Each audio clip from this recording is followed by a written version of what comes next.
Suatu ketika Nabi SAW sedang berada di dalam masjid. Lalu datang seseorang, kemudian dia masuk masjid, sholat 2 rakaat. Selesai sholat, dia mendatangi Rasulullah SAW, menyampaikan salam, dijawab oleh Nabi SAW. Kemudian beliau mengatakan, kembali sholat, ulangi sholatmu karena tadi sholatmu batal. Akhirnya sahabat ini mengulangi sholatnya dengan kualitas sholat yang sama seperti yang pertama. Selesai dia menghampiri Nabi SAW, dikatakan yang sama, ulangi sholatmu, sholatmu batal. Dia pun mengulangi sholat untuk kali yang ketiga dengan kualitas yang sama. Selesai sholat, dia balik lagi dan Nabi SAW mengatakan yang sama, sholatmu batal, ulangi sholatmu. Anda bisa bayangkan, andaikan ini terjadi pada diri kita, mungkin kita akan marah, tapi sahabat ini tidak. Sehingga kalaupun disuruh ulangi sholat karena dinilai batal, dia nggak ngeyel, dia ulangi sholat.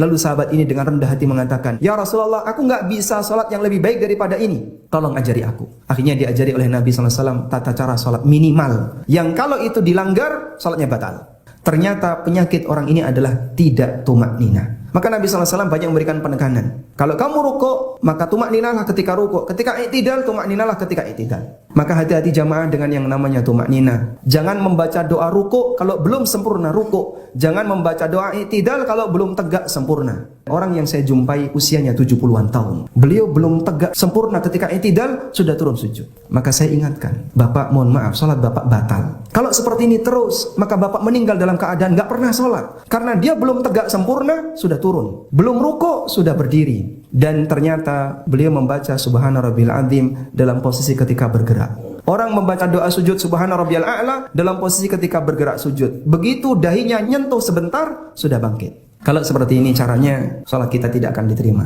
Ibadah itu wajib dan ada aturannya, ada standarnya. Keluar dari standar, mohon maaf, ibadah itu tidak diterima. Bukan dalam rangka menilai amal orang, tapi kita punya tanggung jawab bersama bagaimana agar ibadah kita sesuai dengan standar yang ditetapkan oleh Allah dan Rasulnya Sallallahu Alaihi Wasallam.